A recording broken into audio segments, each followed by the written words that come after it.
የሆነ ጊዜ ላይ 4 ኪሎ የሚገኘው አብሮት ላይብረሪ ያመሸው ከምሽቱ 6 ሰዓት ገደማ ነበር ወደ ተከራየኋት ቤት የምገባው።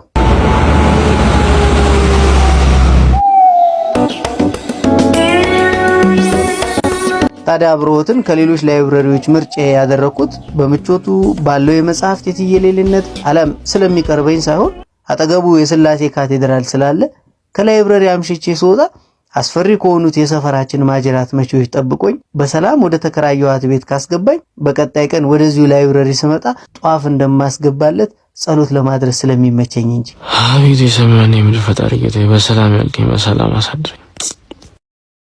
ሰፈሪ ካሉት ማጅራት መቼዎች በሰላም ጠብቀ በሰላም ካስገባኝ በቀጣይ ቀን ስመጣ ለክብረ መገለጫ የሚሆን ጧፍ አስገባልሃል። ሰፈራችን አስፈሪ ነበር።